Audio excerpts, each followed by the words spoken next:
Bonjour amateurs de baseball, bienvenue à cette deuxième édition 2025 de Baseball.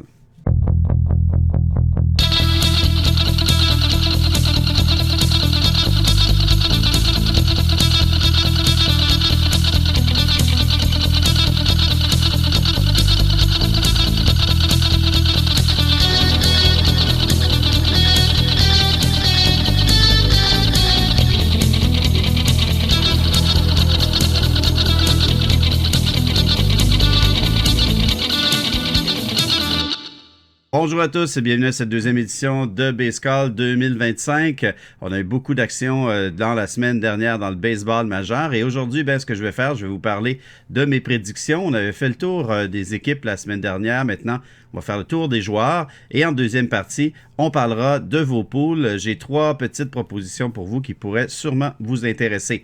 On aura bientôt dans Baseball le nouveau collaborateur Mathieu Boivin qui parlera d'histoire, de controverses, de toutes sortes de choses qui nous intéressent par rapport à notre sport préféré. Mais tout d'abord, j'y vais avec mes choix de l'année. Il faut quand même que je me mouille, même si on a une semaine de fait. Je pense pas que les tendances sont irréversibles. Et on va y aller avec mes choix pour les Cy Young, puis les MVP, ainsi que notre recrue de l'année dans chacune des ligues. Commençons par la Ligue nationale et avec le trophée du joueur le plus utile. De mon côté, je vais y aller avec un choix qui est peut-être pas nécessairement celui de tous, mais je choisis Kyle Tucker des Cubs de Chicago. Les Cubs de Chicago, s'ils veulent gagner cette année, peut-être faire les séries, il n'y a qu'un nom à retenir, c'est Kyle Tucker. Kyle Tucker est un des meilleurs joueurs des majors, probablement dans les 10 meilleurs joueurs des majors. Il peut tout faire sur le terrain. Il a un excellent gant, un bon bras, il court et il frappe vraiment très bien. Donc, Kyle Tucker est une super vedette qui a été changée quand même à fort prix aux Cubs de Chicago lors de la saison morte, pendant la saison morte. Et puis, on verra qu'est-ce qu'il va nous donner, mais je pense qu'avec l'alignement qu'il a, juste assez bien protégé, j'espère que, évidemment, les Cubs seront quand même assez compétents pour lui permettre d'avoir des gens sur les coussins lorsqu'il va venir au bâton. En tout cas, moi, je pense que Kyle Tucker est un bon candidat. Sinon, j'irais peut-être du côté du retour de Mookie Betts. Mookie Betts n'a jamais été mauvais, a toujours fait de très bonnes saisons. Il a été deuxième dans la course lors de la saison exceptionnelle de Ronald Acuna. Donc, et l'an dernier, évidemment, il s'est fait damer le pion par les blessures et son collègue Shohei Ohtani. Je n'y vais pas avec Ohtani parce que fondamentalement, pour moi, j'ai beaucoup de difficultés à donner le joueur le plus utile à quelqu'un qui joue seulement la moitié du jeu. Si Ohtani redevient lanceur, ce sera une autre histoire. Et là, à ce moment-là, je pense qu'on pourra vraiment le considérer comme étant un des meilleurs joueurs du baseball. Il l'est déjà, mais pour être utile à son équipe, à mon humble avis, il faut savoir jouer dans le champ, évidemment. Bon, Ohtani court, il a plein de qualités, il sera toujours un très bon candidat. Et je ne dis pas que ce qu'il a gagné dans le passé n'était pas mérité, loin de là, mais je préfère des joueurs complets comme, évidemment, Kyle Tucker et puis Mookie Betts. Donc, on y va avec ça. La blessure de Ronald Acuna le disqualifie, malheureusement. Il risque d'arriver au mois de mai. Il sera trop tard pour lui. Et puis, en plus, retour d'une blessure, c'est possible qu'il ne soit pas nécessairement à son meilleur, même s'il peut faire une très bonne saison. On a d'autres personnes qui peuvent vraiment entrer dans les rangs. On a toujours des gens qui n'ont pas gagné le MVP, mais qui pourraient être proches de le faire dans un avenir rapproché. On a Fernando Tatis, évidemment, Austin Riley des Braves, qui est un des meilleurs troisième buts des majeurs. On a toujours le bon vieux Bryce Harper qui tente de tirer son épingle du jeu, mais qui commence à être vieux. Donc, on a des bons candidats du côté de la nationale, mais je crois que ça va se jouer, entre autres, entre Mookie Betts, Kyle Tucker et évidemment Shohei Ohtani. Du côté de la Ligue américaine, mon favori, c'est toujours José Ramirez de Cleveland. Je crois que José Ramirez est le joueur le plus complet présentement dans la Ligue américaine pour ce qui est des joueurs qui vont au bâton. Avec Bobby Witt Jr., donc ça sera très difficile entre ces deux-là. Il y aura toujours les circuits et le bâton de Aaron Judge qui pourra impressionner certains votants.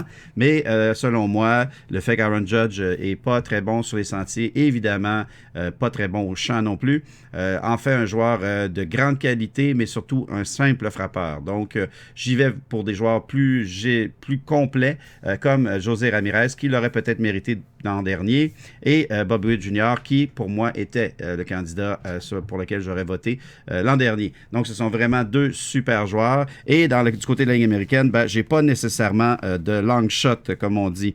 Ensuite, du côté du Cy Young, on va parler des lanceurs maintenant.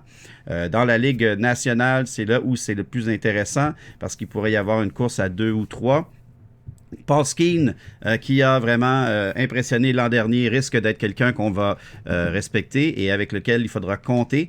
Paul Skeens fait très peu d'erreurs au monticule, joue des matchs où on le protège bien, maximum 6 manches. On essaie de le garder dans des contextes où il va vraiment être à son meilleur, un peu comme on fait chez les Braves avec Spencer Strider, qui devrait revenir très bientôt. Mais Strider est disqualifié évidemment de par sa blessure et aussi de par le fait qu'il revient d'une deuxième blessure en carrière importante et 2 opérations. Alors, on verra qu'est-ce qu'il pourra donner.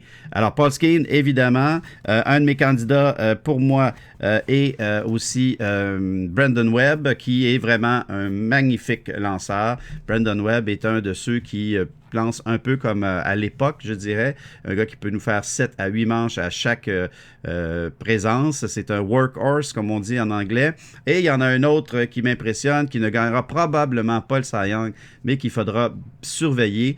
Une autre invention des Braves, Spencer Schwellenbach, qui lui, je pense, est un peu coupé dans la même pierre que Webb. Et il va vraiment faire une superbe saison. Il est très, très bien parti. De là à gagner le Cy Young, peut-être pas, parce que je pense que toutes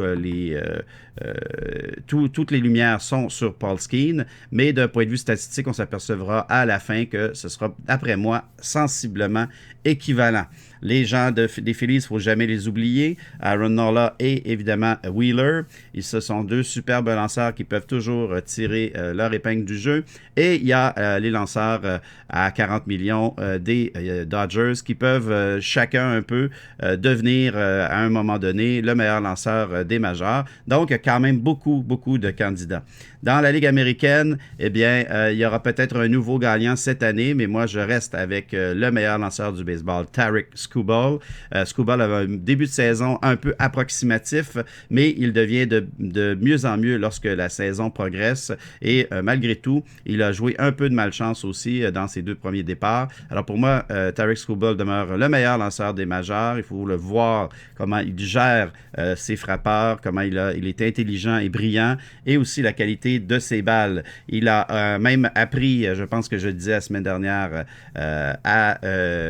au lanceur des Robbie Ray, au lanceur de San Francisco, je porte justement le chandail des Giants, eh bien, il a appris une nouvelle balle qui est une sorte de tombante, mais changement de vitesse. Et Robbie Ray, selon moi, va avoir une très bonne saison cette année. Il va nous impressionner. Pas nécessairement jusqu'à gagner le Cy Young, mais il faut surveiller aussi Robbie Ray. Donc, Tarik Skubal, mon choix dans la Ligue américaine.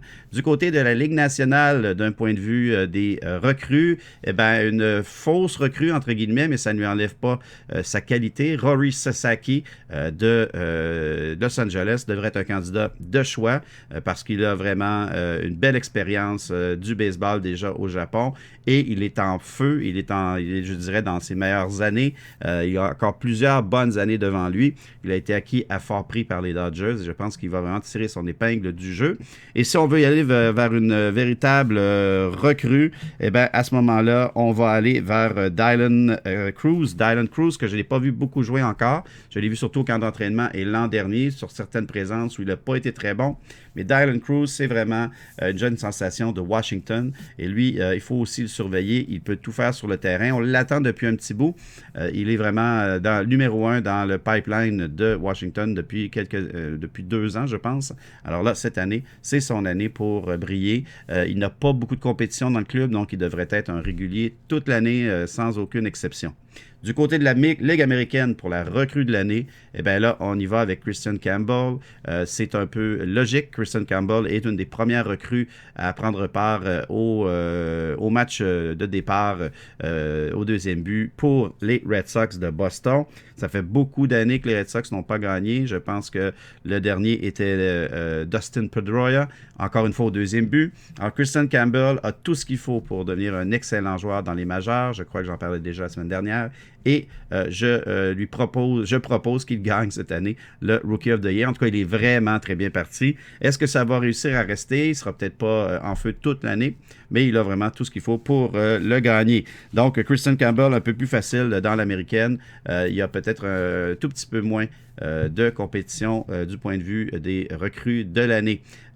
Sinon, j'irais peut-être pour un runner-up, comme on dit, j'irais peut-être du côté de Jacob Job des Tigers de Détroit, un autre superbe lanceur. Je pense pas qu'il aura tout ce qu'il faut pour impressionner à des niveaux comme Paul Skeens, mais il est certainement un lanceur de qualité pour plusieurs années encore. Donc, voici mes choix. On verra si je me trompe. Ne vous gênez pas pour écrire les vôtres en dessous de la vidéo et on pourra peut-être les comparer à la fin de la saison et ça me fera plaisir de divulguer, disons, qui d'entre vous avait les meilleurs choix et avait raison au final. Alors, on part maintenant du côté des poules. On se retrouve de l'autre côté et j'ai 3 belles propositions pour vous. On y va dans quelques instants.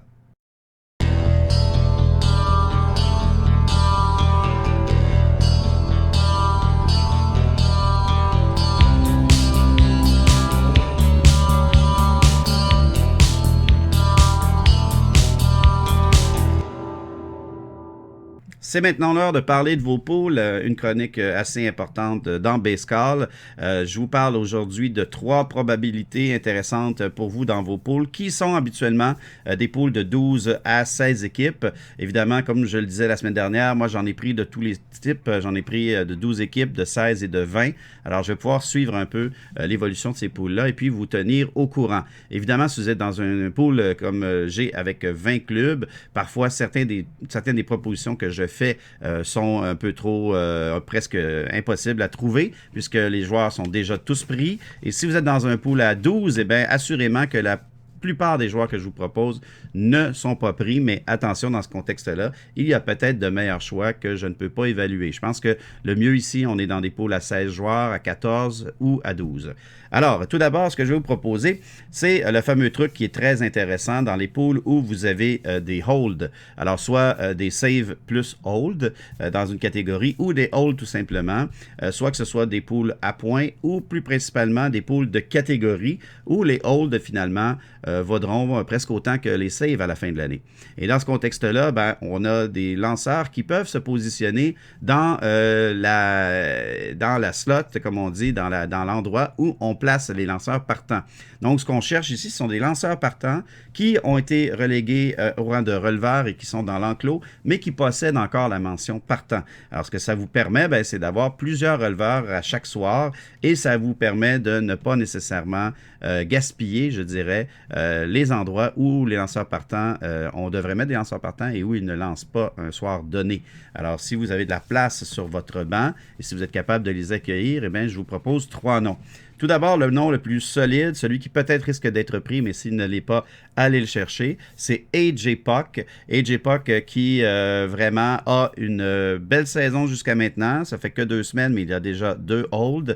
Et A.J. Puk, on sait, avait été prévu pour être le releveur numéro 1 des Diamondbacks. Il a aussi fait une tentative pour être partant. On y croyait beaucoup, mais il n'a pas réussi.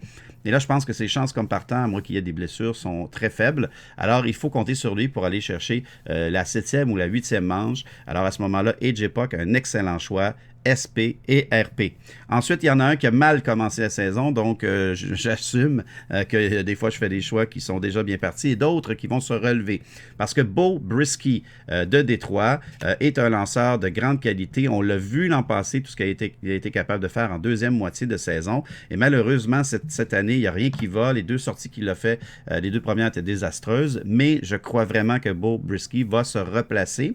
Et s'il se replace, eh bien, il est le premier en rang pour les sauvegardes et vraiment le premier pour lancer la 8e manche chez les Tigers de Détroit. Une équipe qui devrait finir autour de 500, peut-être un peu plus. Ce qui fait que on risque d'avoir quand même la possibilité d'une vingtaine, peut-être 20 à 25 holds. Pour un gars que vous allez chercher sur le balotage, c'est vraiment excellent. Donc, Beau Brieske de Détroit. Sinon, le dernier, c'est pas un lanceur que j'aime beaucoup, mais je dois me rendre à l'évidence que du côté des White Sox, c'est un peu un fourre-tout. C'est vraiment n'importe quoi dans l'enclos des releveurs. Et on a comme stopper présentement, lanceur de 8e. Ça va se promener pendant l'année. Mais si Mike Clevinger reste dans l'enclos des releveurs et ne devient pas partant pour les blessures ou par défaut, il devrait faire un bon travail. Et Mike Clevinger, quand même, pour lancer une manche, a un arsenal très intéressant et il est capable de faire le travail. Donc, Mike Clevinger, un autre candidat. Cependant, ici, il faut se méfier. Et puis, je vous propose de ne pas vous lancer directement tout de suite à tête perdue sur Mike Clevinger. Regardez aussi peut-être les autres options dans votre pool. Mais si vous avez un pool de 16 équipes, il est possible qu'il ne reste plus que des lanceurs du type de Mike Clevinger. Il va faire un bon travail, mais combien de matchs vont gagner les White Sox? C'est vraiment la grande question. S'il joue encore pour 300 comme l'an dernier, c'est une honte et Mike Clevinger n'aura pas beaucoup de chance pour sauvegarder et ou faire des fameux holds. Mais il faut le garder en tête. C'est, disons que le moins bon de tous les releveurs numéro 1 des majeurs feront toujours à peu près une quinzaine de sauvetages à condition qu'ils restent en santé et qu'ils aient toujours la confiance de leur gérant. Le danger ici, c'est qu'on pourrait y aller par une structure, et on le fait l'année passée, on le fait très souvent du côté des White Sox. On le fait presque même du côté des Dodgers. Donc, c'est vraiment un contexte où, d'un côté, parce qu'on a trop de bons lanceurs chez les Dodgers, on fonctionne par comité. Et de l'autre côté, du côté des White Sox, parce qu'on n'a presque rien d'intéressant, on fonctionne aussi par comité parce qu'on essaie de trouver celui qui fera le travail. Alors, Mike Clevinger est un peu pris dans ce brouhaha-là, mais allez le chercher si vous avez une petite place sur votre banc, surtout si vous êtes dans un pool à 16 ou même à 30 clubs. Maintenant, on a de la difficulté à trouver des receveurs solides. Si vous êtes dans un pool dans lequel il y a 16 équipes, vous aurez besoin de 16 catchers. C'est pas toujours évident. Donc, trouver un bon receveur qui joue assez souvent et qui va au moins nous en donner dans quelques catégories. Très souvent, on aura des receveurs qui vont quand même être réguliers, mais qui vont frapper autour de 2,20. C'est pas nécessairement ce qu'on veut. Et là, je vous en propose certains qui sont soit pour l'instant premiers receveurs avec une possibilité peut-être de démotion, tout dépendant des blessures et de leur rendement, et d'autres qui, pour l'instant, n'ont pas encore pris leur vitesse de croisière, mais qui, selon moi, devront devenir éventuellement numéro 1 ou du moins avoir le plus de temps derrière le marbre. Un receveur, ce n'est pas évident parce qu'on sait que ceux qui jouent le plus vont jouer à peu près 130 matchs, 135 matchs sur les 180. C'est 184. Donc, évidemment, on va avoir des soirs où il n'y a rien qui se passe du côté de notre receveur et c'est bien dommage. Si vous avez de la place pour 2 receveurs, si vous jouez dans un pool où il y a 2 endroits où il faut mettre des receveurs, ces noms-là sont véritablement à surveiller. Donc, tout d'abord, je vous propose une petite sensation puisqu'il a eu un match de 3 circuits la semaine dernière. Ivan Herrera des Cards de Saint-Louis. Les Cards de Saint-Louis sont les meilleurs dans le baseball pour inventer des joueurs de 20 circuits. À chaque année, on en a plusieurs qui arrivent, le font, ne jouent plus régulier l'année suivante. Donc, il y a plusieurs raisons pour ça. Il y a la façon dont on développe nos joueurs à Saint-Louis.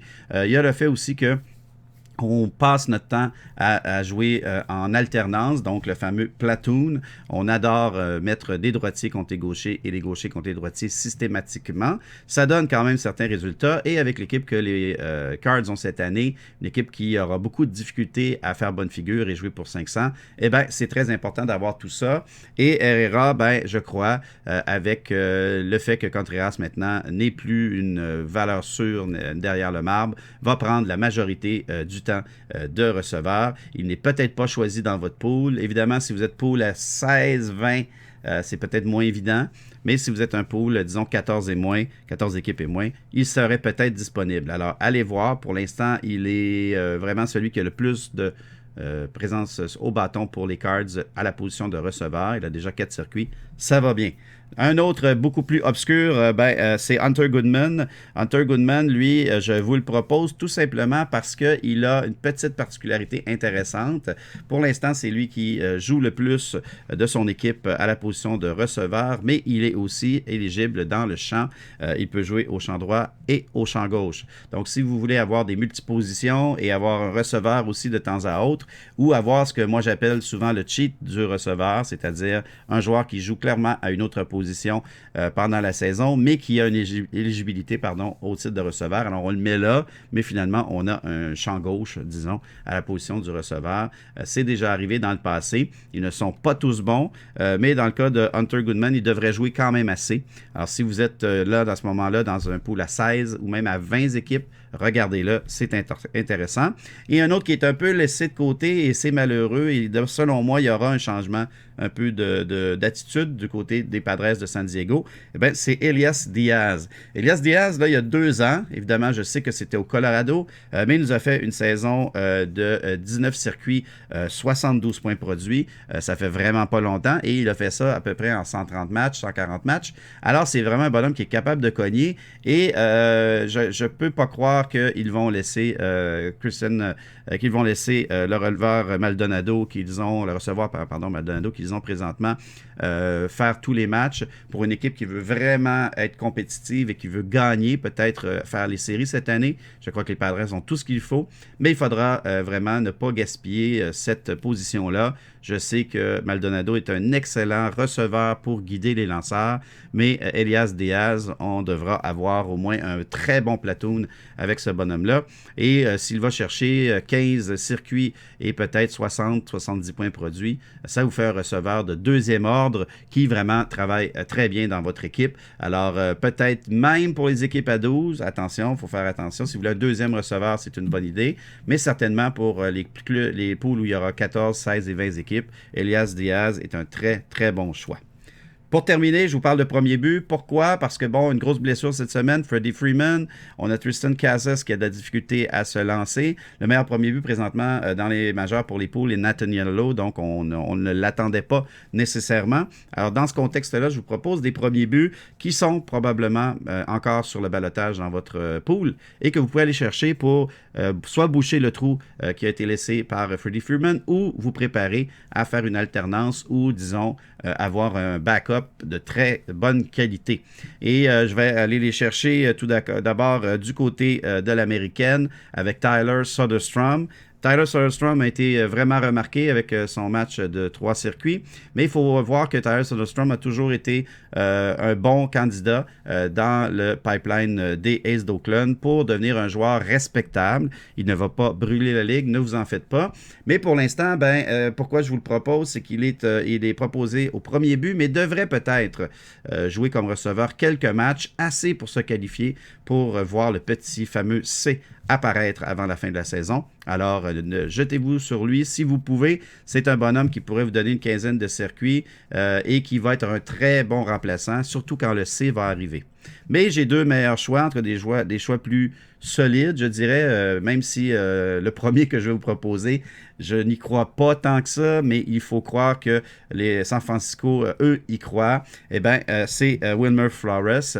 Wilmer Flores est capable de 15 à 20 circuits maximum. Il peut peut-être aller vers le 70 points produits. Pour un premier but, ce n'est pas très bon, mais les Giants ont l'air d'avoir vraiment décidé qu'il allait jouer au premier but toute l'année. Et Flores, à ce moment-là, aura beaucoup de chances de faire des points produits, aura beaucoup de chances de frapper des doubles et des circuits. Et par la quantité, inévitablement, il pourra faire un bon candidat, en tout cas un candidat qu'on peut trouver sur le ballottage. Évidemment, je ne vous proposerai pas des joueurs de premier but qui déjà sont inévitablement pris dans les poules de 12, 16 ou 20 joueurs. Donc, Wilmer Flores pour un pool à 12 ou à 16, un très bon choix pour être un remplaçant aux blessures ou pour l'instant, disons, il est même dans les meilleurs premiers buts depuis le début de la saison, faire un petit bout de chemin. Et le dernier, qui est mon choix numéro 1 pour tous ceux qui veulent aller prendre des joueurs qui sont un peu oubliés, c'est Spencer Torkelson, ancien premier choix, ancien futur prospect numéro 1 des Tigers de Détroit. Il a eu une très, très bonne première saison. Justement, si on regarde 2023, on parle d'un gars de 30 circuits. Cependant, l'an dernier, il a tellement été mauvais qu'on a dû le retourner dans les mineurs, mais il a travaillé beaucoup sur lui-même, beaucoup sur son approche au bâton aussi. Et de ce que j'ai vu depuis le début de l'année, je pense qu'il frappe pour 400 quelques. Il est vraiment très solide, des bonnes claques. Je pense qu'il y va un peu moins pour le circuit, mais va dans les allées avec des doubles et tout. Spencer Torkelson pourrait se retrouver parmi les 12 meilleurs premiers buts des majeurs à la fin de l'année. Et ça, ça risque d'être encore disponible dans un pool à 16 équipes.